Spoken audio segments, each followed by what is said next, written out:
And I hope Citi News, after asking you the needed questions, don't look at us as being hostile to you. Yes, that attitude of the media should be stopped. You are helping us. We will also want to know the inadequacies of the media at some point. If you have inadequacies, it doesn't mean you have failed. We all want to achieve perfection, which is difficult to achieve, although. So please, after your evidence and we begin to ask questions, don't think it is a personal attack. No. Okay. You are welcome.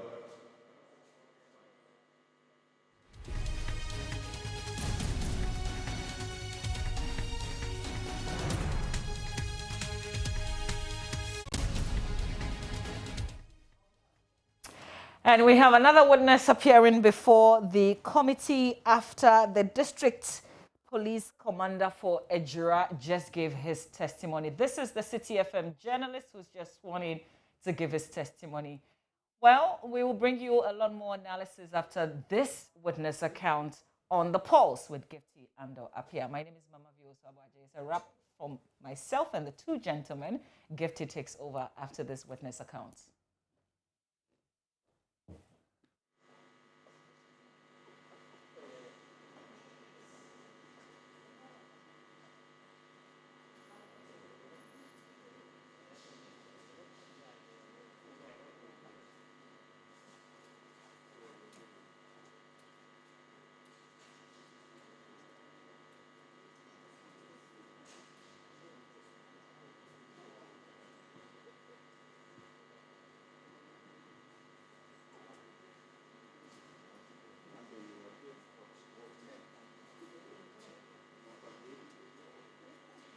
Okay.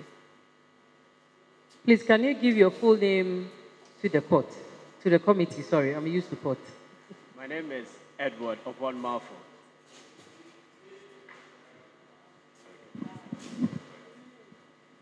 My name is Edward upon Marfo.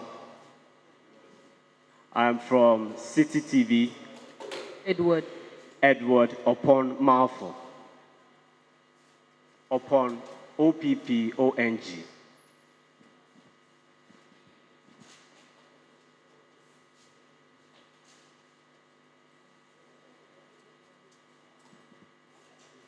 And you are from? I'm with Citi TV and Citi FM. Specifically, in which region or city? Okay. I am the bureau chief for the Middle Belt. So Ashanti region, Bong Hafo, that's a Buno East and a Hafo. Bureau chief. Bureau.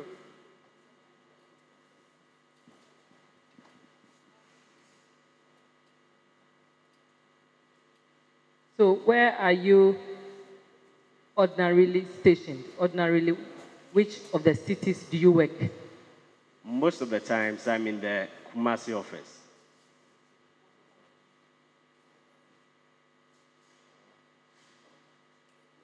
And can you tell the committee what role you play at your station?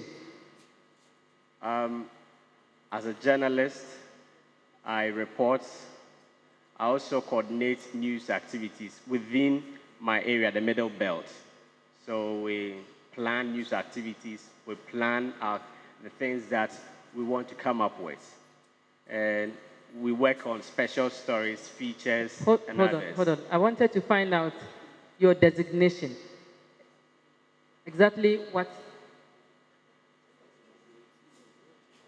Yes, as the bureau chief, what roles do you play? What exactly do you do? Camera, editing, coverage, documentary? That's what I want to know. Yeah, so I coordinate news activities. That's for the journalists within the jurisdiction. So we'll look at the Ashanti region, Buno East, and Ahafo. Aside that, myself, I report. I also edit videos as well.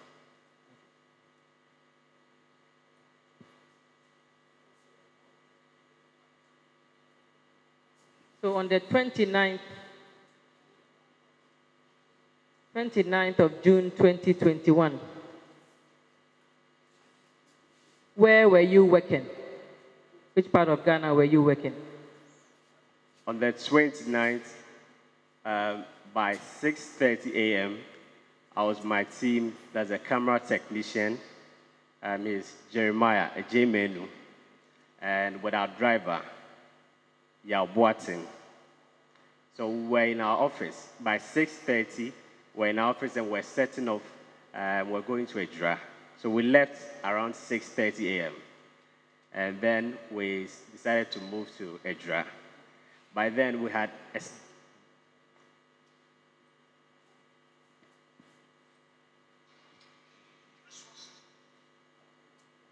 So where is the office where you set off from at 6:30 a.m. to Ejura? Where is the office located? Our office is at Stadium. In Kumasi. Kumasi.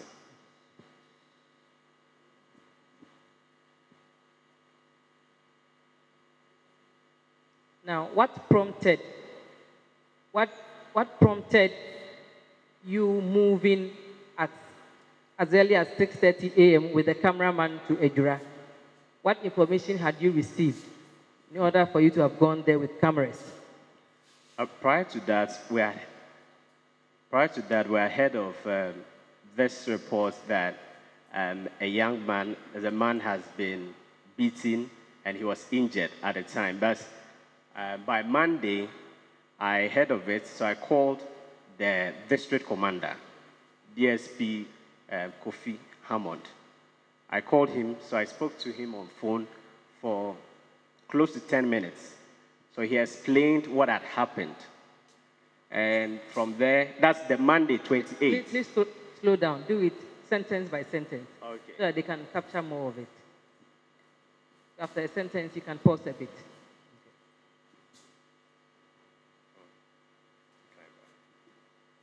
So this is the 28th. So the 28th, I spoke with the district commander. I had a phone conversation with him for close to 10 minutes, and he explained what had happened.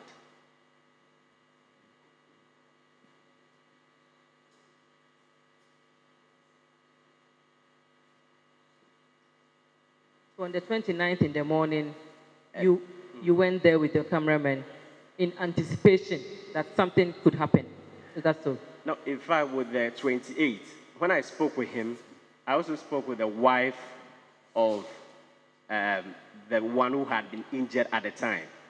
So I got that information, and later I called the wife, and the wife told me that the person in question is no more and has actually died. And so when in Kumasi, we heard of the agitations in the evening on the 28th.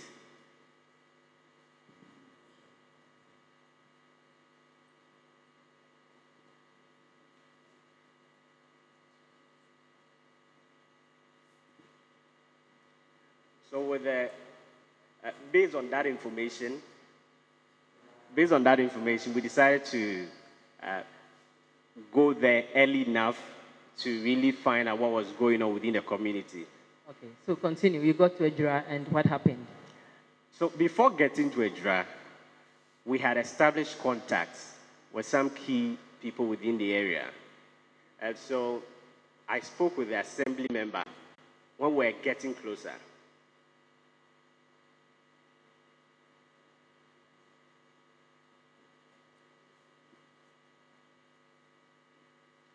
So the assembly member told us that as at that time was closed, was some few minutes to 9 a.m.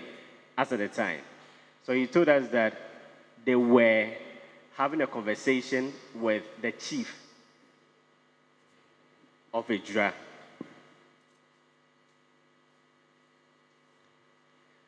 Apparently, the chief had invited the youth groups over there.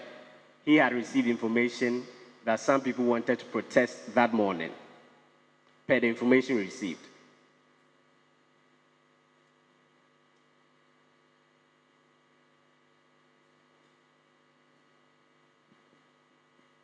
So he told us that they are at the chief's palace. So we should try and get there on time so that we can really get to know the kind of conversation going on between the chief and the residents at the time.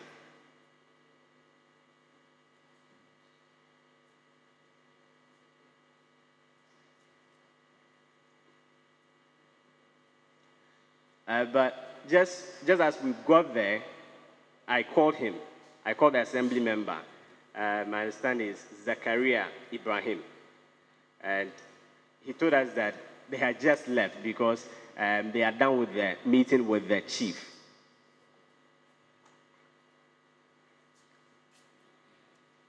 And that the chief had calmed them down, the residents over there. As he has actually called on them to be calm throughout, because some few minutes time, in some few hours time, they were supposed to have the burial service.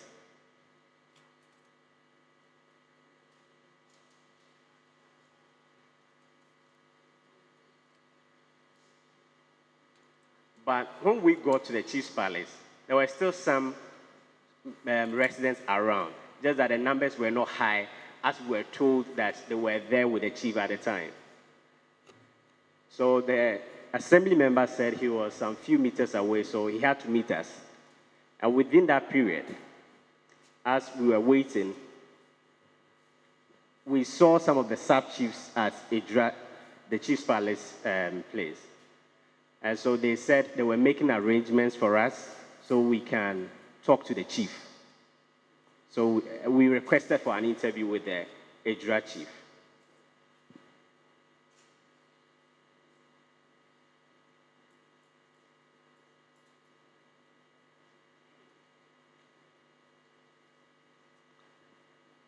And so as we were waiting, the assembly member arrived. And there were some of the young people who were also around at the time. So we decided to interview him, and then some of the young men around who were earlier were there, and the chief spoke to them. They also stood beside him, and then we interviewed him basically on the situation, how the security situation has been in the area.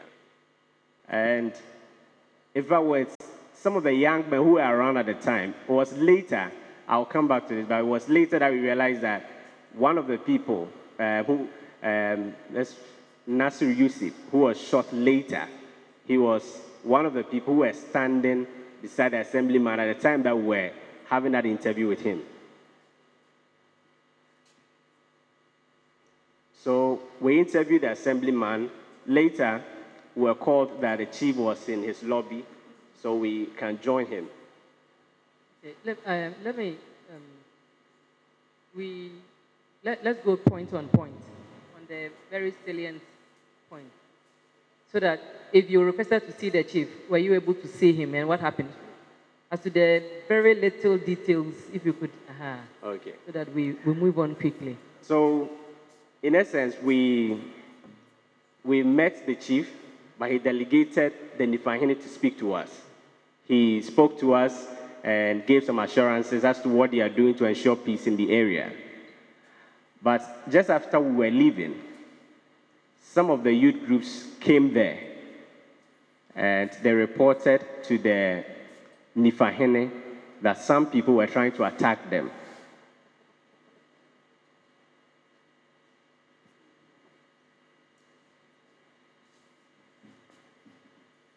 So far, the youth that you had met when you went there, how did they appear? I mean, did they come in a calm manner? Were they angry youth, or what form did they meet you with? Was it a normal, calm group? The ones you had met earlier? They came around, and they indicated to the traditional authorities that they wanted the chiefs to intervene, else there could be some kind of reprisal attacks. And so right from there, they were preparing to go to the cemetery. And so we asked of where the burial service would be held. So we decided to move towards the area.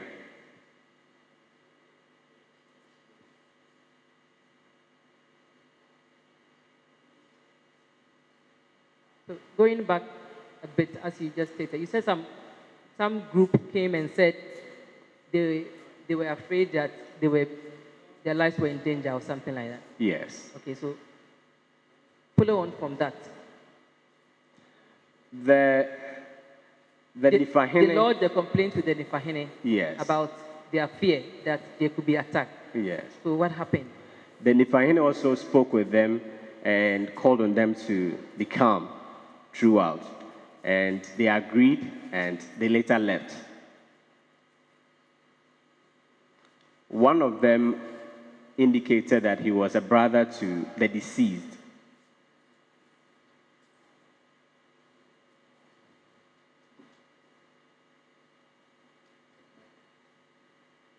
So we asked of where the burial service was going to be held, so we decided to go there. So as we were on our way, we saw a police vehicle. The water cannon vehicle was right in front of us. So it gave us an idea as to where the burial service will be held. And we're still asking though.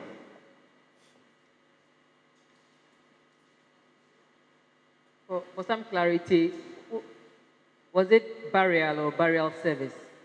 Okay, it was a burial. It was a burial. Burial.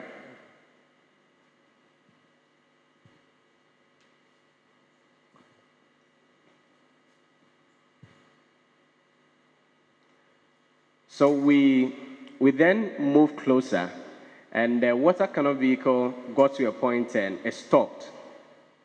So we also stopped with our vehicle. We asked our driver to also stop at a point, and then that's myself and a camera technician, we decided to move closer to where the burial was going on.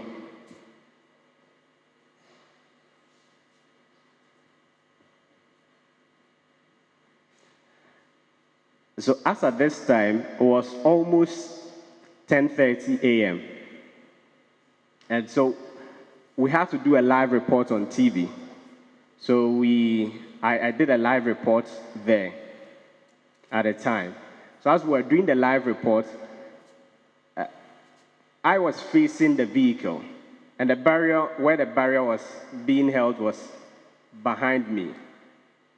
So the police vehicle tried moving closer to where the barrier was being held.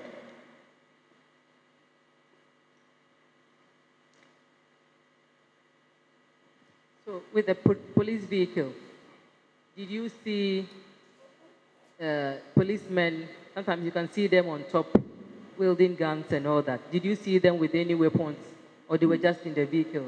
I just saw the vehicle. I didn't really see them either on top or anywhere, but I saw the vehicle getting closer. Hold on. Please, sir. Please, sir. Is there any problem? You have to address it to us.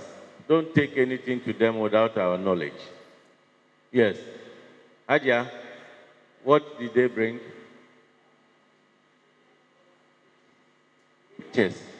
Yes, let them pass it through this place. Please. Nana, take them. Let's see it before it goes here. Thank you.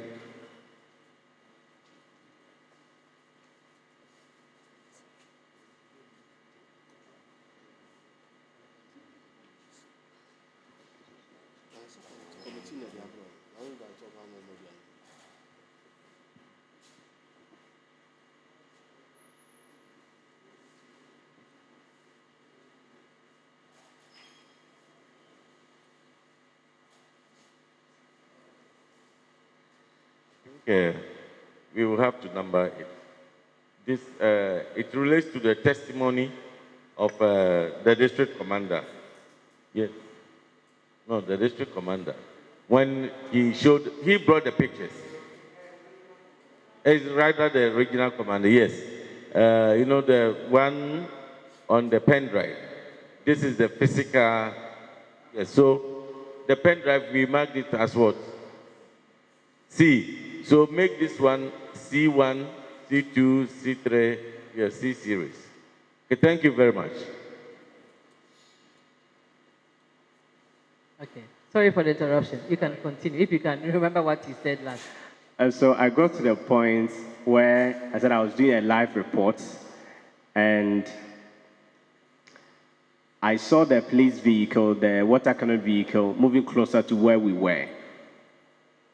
And so as I was reporting at this time, I also heard some people saying that they don't need the police over there at where the person is being buried.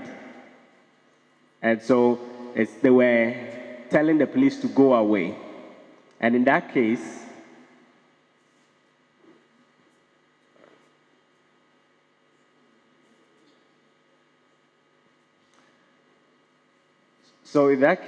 I saw some of them with stones and clubs, and they were trying to drive the police vehicle away.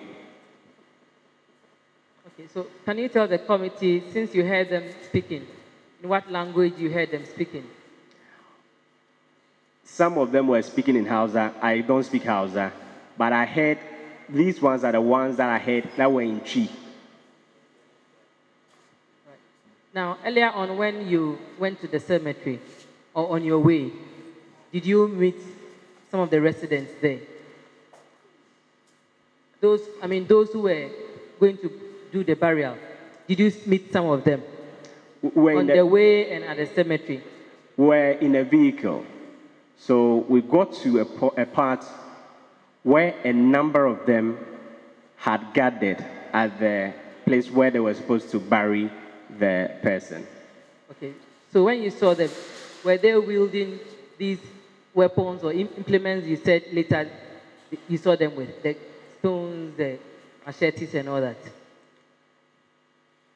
I saw those with stones and the clubs, those ones, I saw when the police vehicle started moving closer. That was when I saw that the crowd, the people over there had been so agitated and they were rushing towards where the vehicle was. So when they were at the cemetery, you saw them, but you cannot tell whether they had any of such implements with them. I saw at the same cemetery, whilst they saw the police van, suddenly they had these weapons. It was when the vans were getting closer. That was where I saw the stones and the sticks. Was the cemetery close to any building or homes around, such that they could have gone in and come out?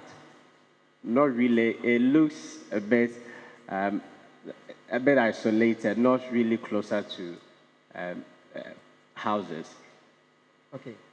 Please continue. So they said that they were agitated while the police were there at the cemetery. Yeah. Okay.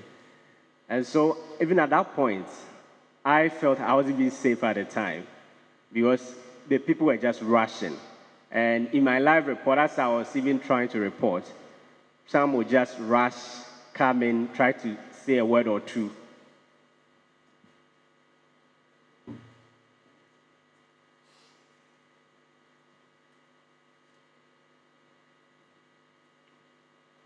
And so in the process, I saw that the police vehicle had turned and was just moving away from the area. So it was, and some people were chasing the vehicle. And at that time, they were just throwing stones over there. And even at that point, our vehicle was parked at a different side. So when I was doing the live report, I still could see our driver turning fast and moving away from the area.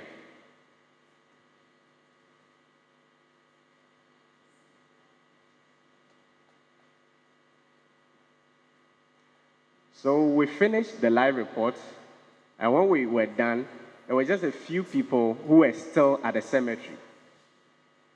And some had gone because they were chasing the vehicle. Some had gone. So when we were done and we moved towards where our vehicle was supposed to be, we tried reaching our driver and were unable to reach him for some time. So we later called him and he said when they were throwing the stones, our screen, the window side of the vehicle got smashed, and it has been smashed that way. That's what he told us. And so he was running for safety.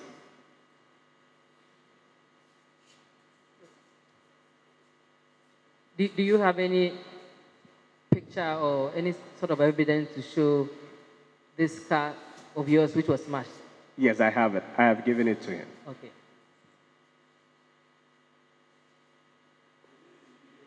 In a video form.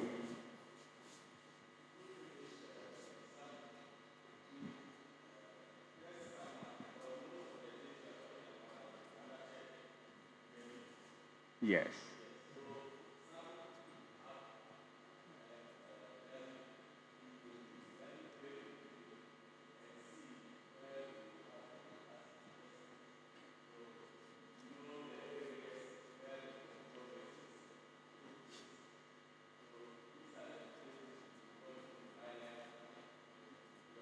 Yes.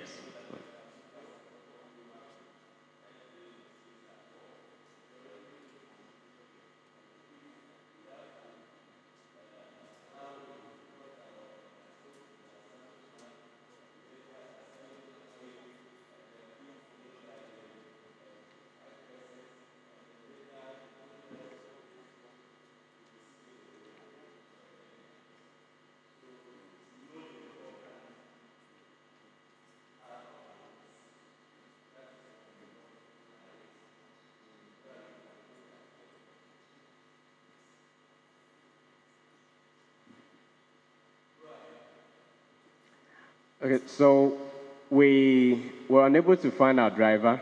We called and he said he had gone back to the Chief's Palace. So that's why we wanted to find out if he was safe and the vehicle too was safe as well. So we went there, and while we were there,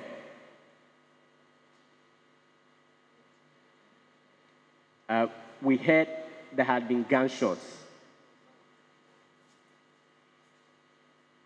So we rushed to where they said there had been that gunshot. We went to the area, and there were a number of people who had massed up over there. We saw a transmitter, which the oil was just coming out of it. And there were some eyewitnesses there too. We spoke with them, and we were told some people had been rushed to the hospital. So we followed up at the hospital.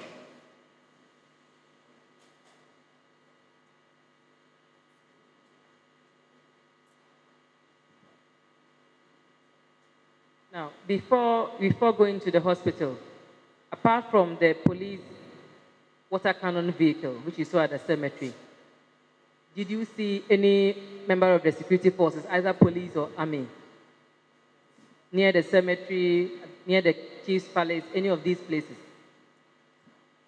For the Chief's Palace, as at the time, there wasn't any military person as at the time. Either of them, police or military, any of them? For the military, I didn't see them at the cemetery too. It was just the police. So you cannot tell whether by your oral evidence or your video how many policemen you saw or how many military officers you saw? I can tell. Okay.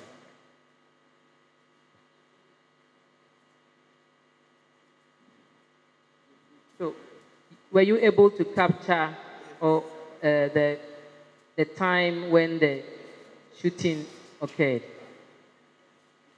We heard it much later because we had to meet our driver. So that period, we cannot tell the specific time. Please continue from the hospital at the hospital. So we went to the hospital. We were trying to get the medical superintendent, but at that point in time, he was not available. And so one man walked out and he was crying. And according to him, his younger brother had died as a result of the shooting. So we spoke with him. And after talking to him, I still tried to go inside and talk to the medical superintendent. And I interviewed him, and he confirmed that 2 people had died as a result of gunshot wounds, and there were 4 other persons who also sustained some gunshot wounds. So between the time that the rioters or the group were following or chasing the police vehicle and the time that you heard of the shooting, about how long in duration? I think between 20 to 30 minutes.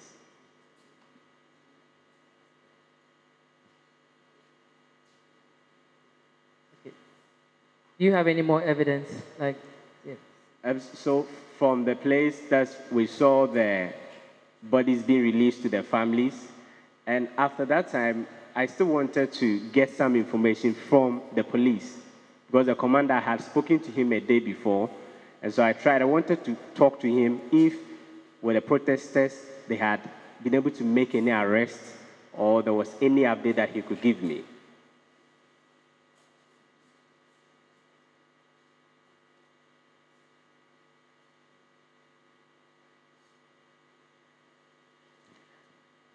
So we heard that they were at the chief's palace, that the team of the police and the military, they were at the chief's palace. So we went there. Fortunately, the commander, the DSP Philip Kojo Hammond, he was there. I also saw the SWAT commander, and I saw the one leading the military team. So I was approaching the commander. I wanted to talk to him. I introduced myself that, I spoke with you yesterday. So, and yes, he said yes, he actually, he remembers that. And then, as he was about talking to me, the military man who was leading the team came to say that no one will speak to the media, and that we should rather go to the town and advise the people.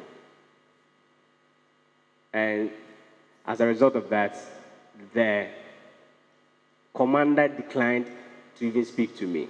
So he didn't speak to me. Specifically, you mean the commander who came here, the district commander? Yes, please.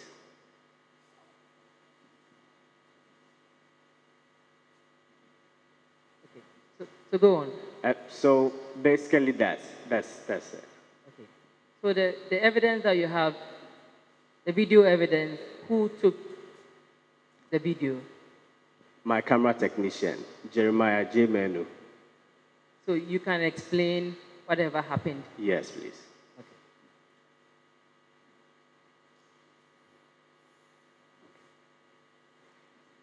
You have the video. Yes, before we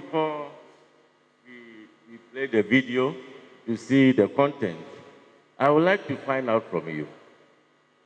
Did you capture the incident that took place during which these gunshots injured the 4, and as a result, 2 others also died? No, please. So, what exactly did you capture, which is on the video? What happened at the burial grounds? That's the main one. And what happened at the Ejura Government Hospital when the residents besieged the area? So you have no knowledge about the circumstances that led to the shooting, for which 4 persons were injured and 2 losing their lives? No, please. Thank you.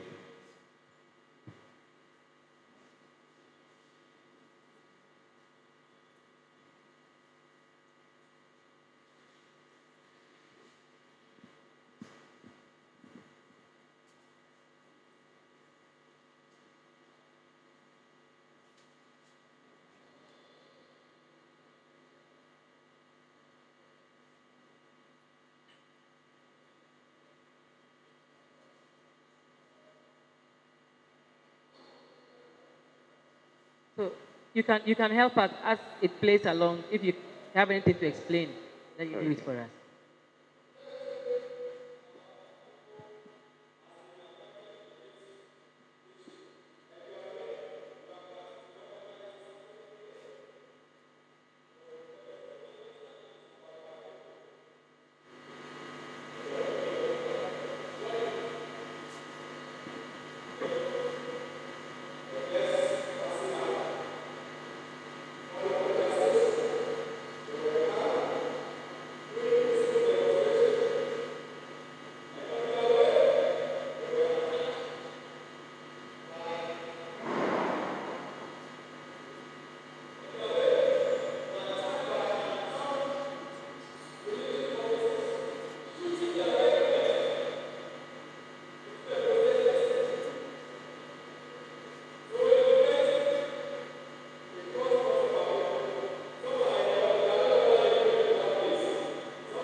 And of course, this is our live broadcast of what is happening in Kumasi. It is the committee that's probing the Ejura killing sitting.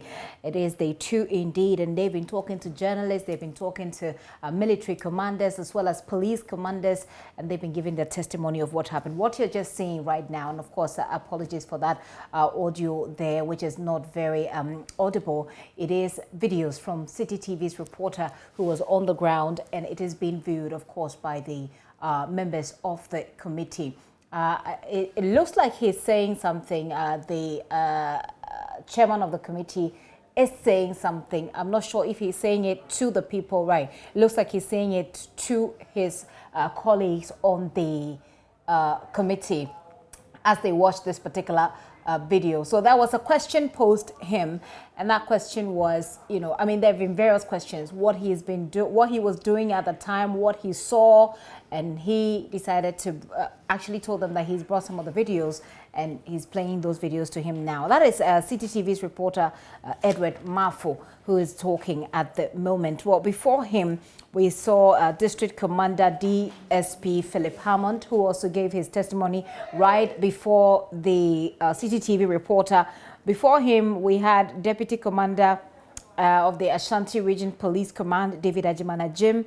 And then we had General Officer commanding the Central Command of the Ghana Armed Forces, Brigadier General Joseph Afor. We've also had the commanding officer for the 4th Infantry Battalion, Lieutenant Colonel Kwesi Ware Pepra in Kumasi. Now, Lieutenant Colonel Kwesi Ware Pepra was the man who led the military team on the ground, and he also had his testimony taken.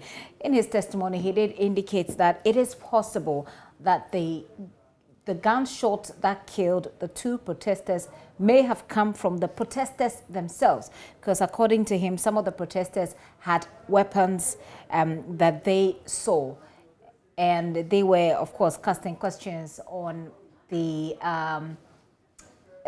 not necessarily the authenticity of the video, but that there were angles of the videos or angles of what happened that have not been seen. And so essentially it is possible that those who fire the gunshots may have been, or those who died from gunshots may have died from gunshots of protesters, other protesters, and not from the soldiers. Asked about the soldier who knelt and who was aiming, he said that aiming is not necessarily a position in which you want to kill. It is possible that you aim to show that a form of warning to the protesters, essentially. Colonel Pepra, well, the police came in, they were asked about the availability and the usage of tear gas, why they went on ahead to invite the military in to support. There were concerns about the unavailability of the tear gas, and this was from the Deputy Commander for the Ashanti Region, David Ajimana Jim, who said that at the time that this decision was taken, tear gas was unavailable, which is why tear gas perhaps wasn't the first option to have been used. He also indicated that they didn't envisage that the situation would degenerate. He said that they miscalculated and that they took full responsibility for that. And the miscalculation was based on, according to him, the assumption that the presence of the military, once that was done, will scare the protesters off. He said that, unfortunately, that did not scare the protesters off, but actually brought them into some kind of confrontation with the military, which ended up in the death of 2 people.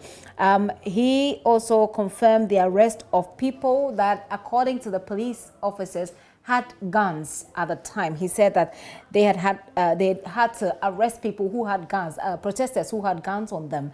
The committee pointed out to him that the initial report, the initial statement that they filed to the committee did not include the fact that any such arrest was made. And he said that well, he said that they have the people in custody, but it was an oversight. The fact that that part of the information was not in the statement they gave to the committee prior was an oversight. He went on to say that there were questions about whether or not any of the officials were injured from gunshots by the protesters, because of course the officers are now saying that the protesters had guns. So the committee asked them, were there any injuries to any of the officers, as you have indicated, that were from gunshots? And were there any of these from the gunshots fired by the protesters? He said none of the injuries they recorded were from gunshots. So obviously none from the gunshots supposedly fired by the protesters. He also said that they have not tried to ascertain, and this was an answer to a question by one of the committee members as to whether or not they have verified or checked that the shots fired at the time or came from any of the weapons they claimed that the protesters had. So they were asked whether they've seen any empty shells, etc. That is not from them. That is not from their firing or from the military's firing. And they said that has not been done yet. So they have essentially not taken steps to ascertain whether or not shots fired were from the guns of those that they arrested, the protesters they say they have arrested. There was an issue about coordination, whether or not there was proper coordination among the security agencies, and that is among the police officers and the military officers as well. And he said there was coordination, he says, and I'm talking about still David Ajimanajem, who says, yes, there was coordination. It was good, although the implementation, according to him, was not perfect due to their miscalculated assumptions. He talks about the investigations that they have done so far as Kaka's death. He says that what the information they have at the moment does not link Kaka's death to his activism. Of course, that has been also a thorny part of the probe and the investigation going on. There's been a question as to whether or not he was a member of the Fix the Country demonstrators. So DCOP David Ajimanajem indicated that, well, the investigations and the information they have so far do not show that his death was linked to that. And he indicated a number of people who have been arrested, including Kaka's own brother, based on the testimony of an eyewitness. So if you're joining us, this is coming to you live from Kumasi, where the committee set up to probe the Ejura killings has been sitting. Well, it has emerged today, as I said, that some residents in the Ejura demonstration fired shots at the security agencies, prompting a response from the military personnel. This resulted, of course, as we all know now, in the death of 2 people, and we know that 6 others have been injured. The Central Commander of the Ghana Armed Forces, Brigadier General Joseph Afo, was also there. He's revealed this morning that when he testified before the committee probing the matter, that it is possible that those gunshots were not from the military, but from the protesters themselves. According to him, the personnel were left with no option than to return fire after assessing the situation. Brigadier General Afo also disclosed that 2 persons with weapons have been arrested and handed over to the police. Of course, that was confirmed by DCOP Ajim when he showed up at the committee. Now, the chain of command and the use of live bullets by the military have also been heavily criticized by a section of the populace. But Brigadier General Afo is unapologetic. He insists that the rules of engagement give the personnel the right to use live bullets when necessary. Now, Brigadier General Afo's position is that the moment the police hands over command of any situation to the military, it shows that the police has done everything they could, including his word. He uses the word pampering. That the police has used everything, including pampering people, to stop being rioters, but that has failed. The moment the soldiers come in, or the moment the military is called in, they come to do what they know how to do best. At that point, it means that excessive force has to be used. Now, Brigadier General Afo also considered that rules of crowd control procedures should be changed.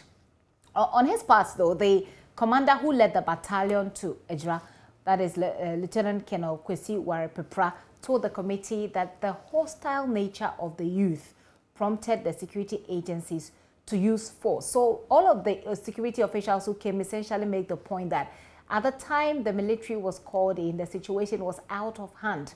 The only way, as they say, they could control it was to use force beyond what force the police could have used. Lieutenant Colonel Kwesi Warrior also said that the bullet that killed the two protesters on the day, as I indicated earlier, could have come from anyone, not necessarily his men.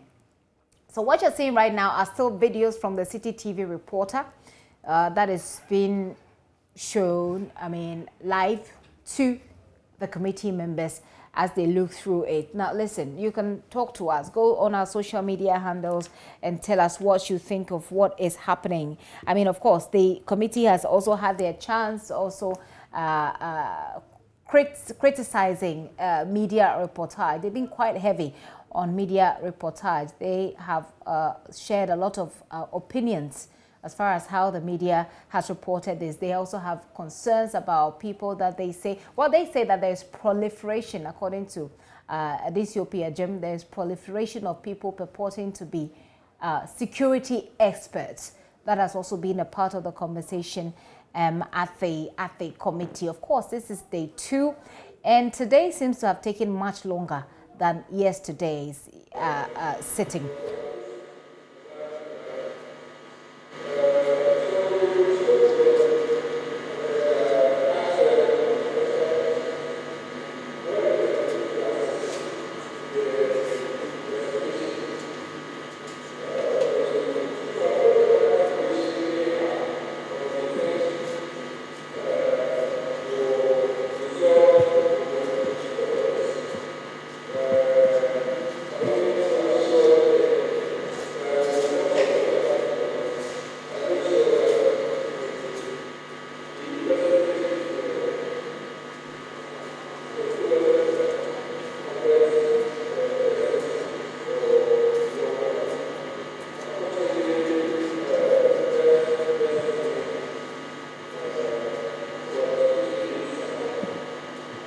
Yes, sir. I think it's quite long. We can't sit. If we even sit here till 4 o'clock, we will not finish. But, the earlier clip at the cemetery, yes, relating it to your evidence that some of them were holding sticks, clubs, stones, and other things. I did not, looking at your video clip, I did not see those implements or weapons with the people. Or you failed to capture that aspect? My Lord, the video captured a part where some were holding stones. It captured it. How many? I think only some 2 or 3 persons who were holding stones. And aside that, there are some persons who were holding stones and these implements. Just that at a point, because we were in the middle of the people, we were unable to just shoot at them. Because I remember even at the point when I was reporting, I could hear some people saying that the fact that the camera is on them, it could be in trouble. I heard that. Oh, very well. And you couldn't, from here, I don't know whether the other clips contains the youth or the people chasing the military vehicle, as you allege in your testimony. Yes, my Lord. Did you capture that aspect? Checking through the videos, that part was not captured, but I saw that. Okay. Thank you.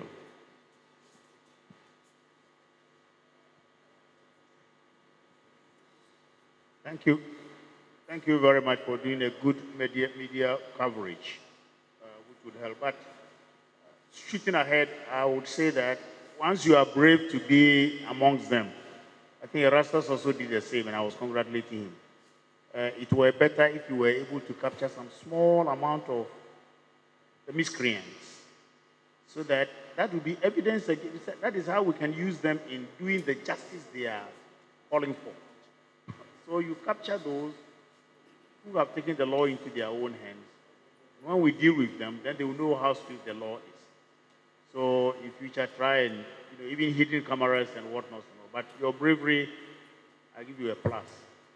My two worries. Why did you decide to go to Ejura and not Sechedumasi, where maybe some small Enchidanso has stolen some plantain over there? It's because of the nature of the story. We had heard about it and we felt it was newsworthy, so we decided to go there. So what was the end game? What were you trying to show? Basically, there are concerns that people were expressing, so we wanted their concerns to be heard. But not the justice they are talking about. Those are part of their concerns. Because for me, it's a country, and security is very important. They're killing themselves, and they expect you, the cameraman, or me, or somebody else to give them justice. So what were you trying to show? Because most of your reportage must help build the nation. Usually, before all the things that happened, we had a plan. The plan was to get to the burial grounds, then later get to the family, talk to them, get to understand the issues, and then put the whole story together. And then if there are concerns, and we had the police in mind as well, we get all angles connected to the story. And definitely, since a life is involved, it's newsworthy enough, and there are lessons that we can draw from the story. So we felt, based on that, it was newsworthy enough to follow it that way. No matter how newsworthy a situation is, do you think at times media reportage and the commentaries you give on your own create a condition for instability and insecurity? Generally, I think, just like every profession, there are excesses. So there is that possibility. What aspect of your reportage has anything positive or a change of attitude, both from the security services and from the people? Based on this report, my lord? Your reportage, yes. This is basically to tell the story, get to know what is happening. And once we're able to know what is happening, it will inform decision makings. But you didn't give us anything decision making wise. My lord, I didn't get that. You didn't give us anything decision making wise from your reportage. With the interview with the chiefs, the chief actually talked about that, the sort of engagements they are having, and with the part where I spoke to the assembly member, he also talked about things that definitely, if the key stakeholders look into them, it can help in building the country. These are genuine concerns, in my view. What is the way forward, you think? What does the media want to, from Citi FM? What do you want to see us put in our report that will either minimize, take away, or mitigate whatever we are seeing in our country as insecurity? When I was covering this story throughout, one thing that stood out for me was that the people, when I engaged them, the residents, they felt that there is no sense of urgency when they report issues concerning their lives to the security service. So they feel the security is not really doing enough for them. And that's something that was running through with most of the interviews I had with the residents. That's very important. And I say, what can we do? You and me. We have to set the agenda. You and me. I'm an intellectual. You are the media. For me, at times, my area gives me the pleasure to always watch films about these things. I know issues like murder and what I can take 30 years. Cold, murder story. And the people have the patience to wait for the police to do their work, helping the police with leads. Are you sure our population has been given this attitude towards crime? They wanted justice. They've given, 1 week? Is that how Ghana must go? I think generally the orientation as part of it. And we all have a key role to play, the media, those in academia, and for the general public. With how we orient people, it comes into play. Because at times people try to just do things on their own. What do we have to do, media, us and everybody have to do to create a new socio-psychological canopy in Ghana about hooliganism, impatience, I don't know how you people call it, the youth. Me, I'm an old man. But it's like that get results quick, get rich quick, get answers quick attitude and insubordination. Are you not sure, are you not in the Citi News, are you not worried that this is the order of the day in Ghana? Well, sensitization is key. And in my view, my personal view, I think there should be that kind of conscious effort to really sensitize people with institutions like the NCC and obviously the media will also have a key role to play. If we're able to sensitize people more on some of these issues. Because personally, there are a number of people I've interviewed, especially when it comes to murder-related issues. And when there's this general perception that Ghana's justice delivery system delays a lot. So at times, people try to just find ways of getting their own form of justice. That's something, in my view, I think we should really look at it, have a way of psyching people to reorient them. And I think all key stakeholders have roles to play in this regard. Thank you. I commend you for your bravery. Thank you. So I have...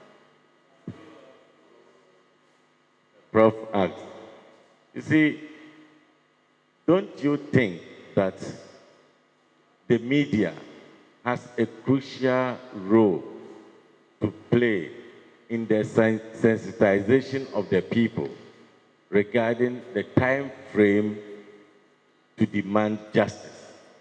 This is a situation somebody has been killed. Whether whatever motive the person who killed him or who caused injury to him needs to be investigated.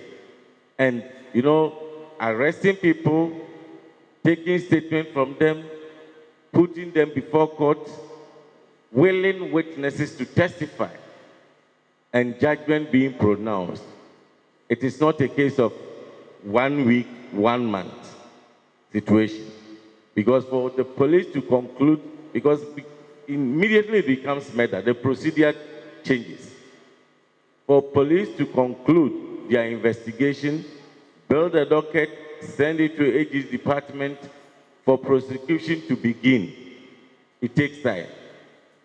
Don't you think the media has a role to sensitize the people to know that, look, when it comes to issues of crime, there's no need to rush? Because what do we achieve? By putting the wrong people before court for them to be free, or taking time to investigate, get the actual culprit to prosecute, if it will even take 2 years. Then at the end of it, the person is convicted and punished. Do you recommend to your colleagues in the media that you, when I say you, I mean the media, should be circumspect upon hearing that something has happened to prejudge the motives and the circumstances surrounding the occurrence of that event? Yes, my Lord, I admit that the media has a key role to play.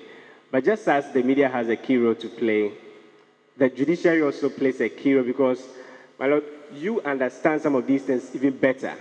So if there are forums that you can create, that's you in the judiciary, where you enlighten people more on some of these issues, it will really help. And for us as media, you invite us, we'll be available to provide a platform, you educate people more on some of these issues. Just that at times, because media, we touch on a lot of issues, when issues come, people feel the media too, there are lapses and people have to criticize us. Obviously, we are not above criticism, but I think it's a collective thing that we should come up with.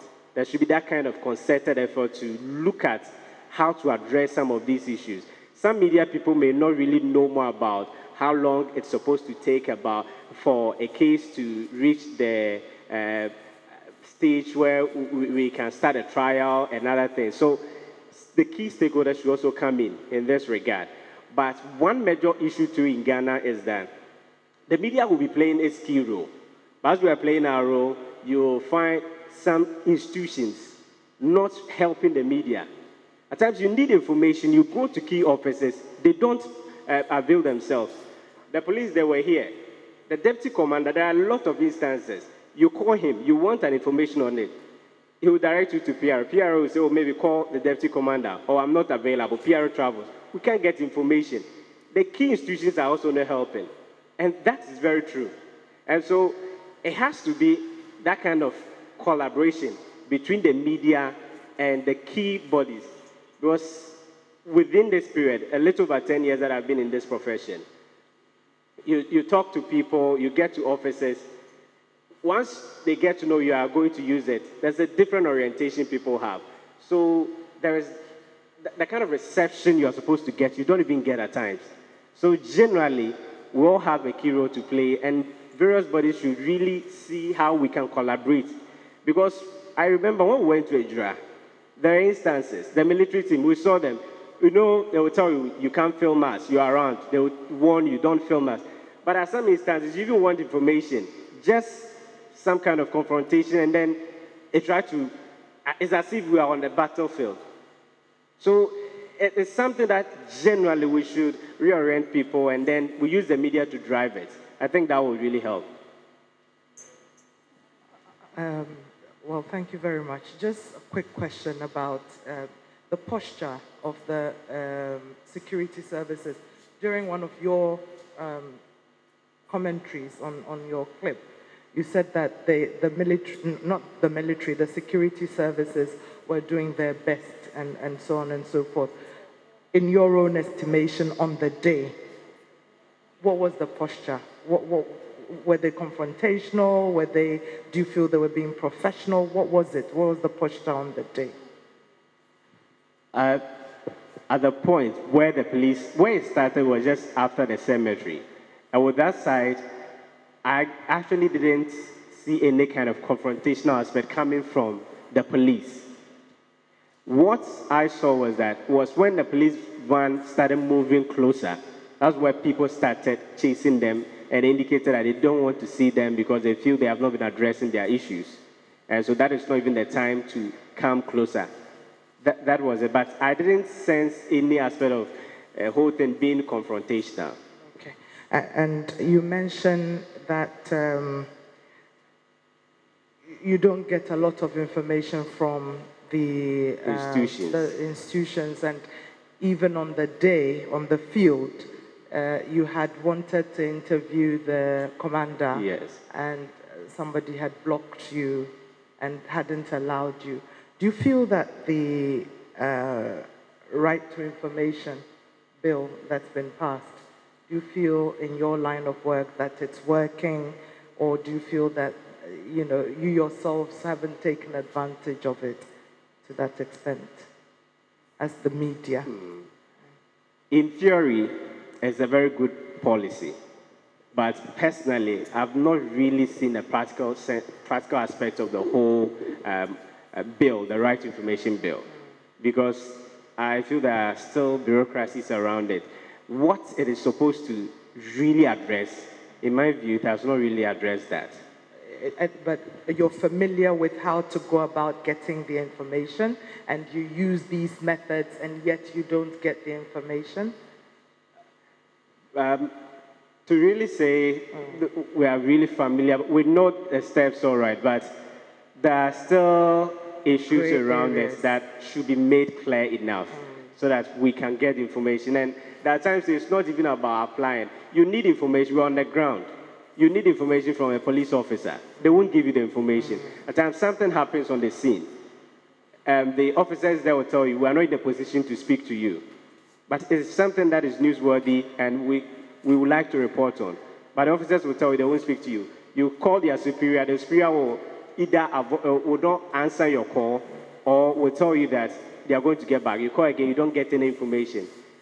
But how does the media build those relationships? Those are really relationship-based issues. If you have a relationship with the PRO or the police commandant before, or any of the securities before an issue crops up, I'm sure that you would have avenues, no?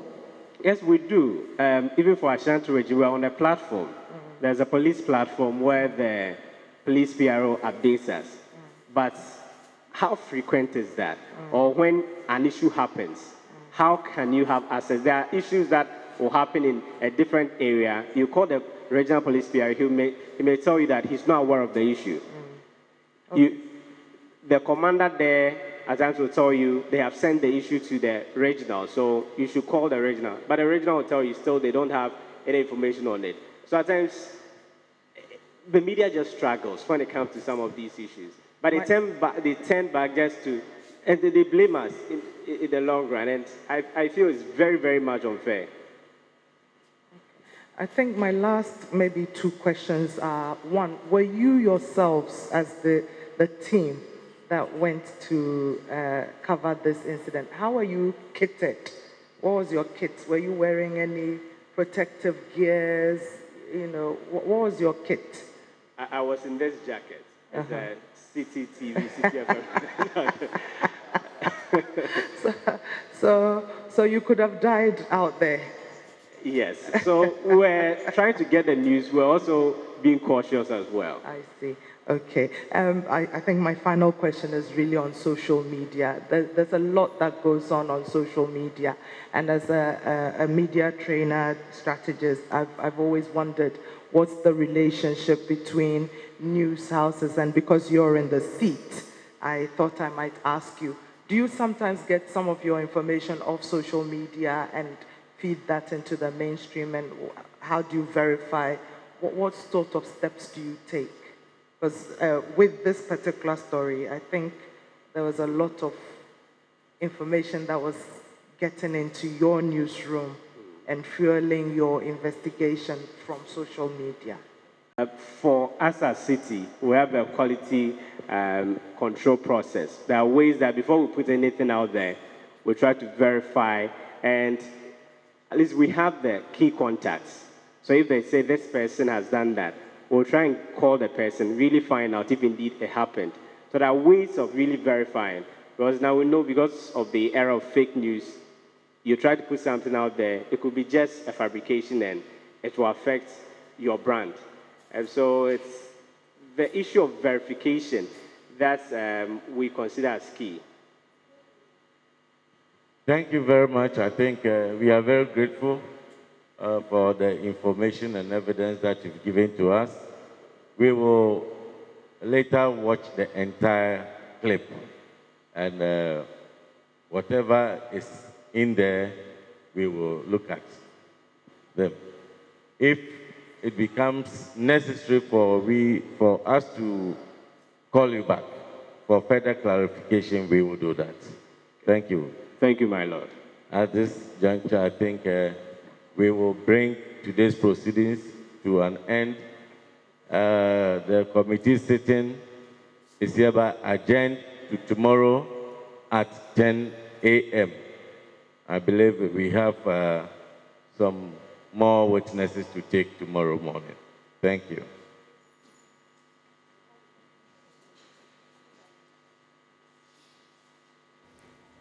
So that's the end to today's sitting by the committee, coming to you live from Kumasi in the Ashanti region there. They've been hearing a lot of testimonies from people who were in charge of the operation today. We've heard from the district commander, DSP Philip Hammond, deputy commander for the Ashanti region, David Ajim, the general officer commanding the central command of the Ghana Armed Forces, Brigadier General Joseph Afo. We've heard from commanding officer 4th Infantry Battalion, Lieutenant Colonel Kwesi Ware Prepra in Kumasi, who himself was the leader of the team that went on the ground.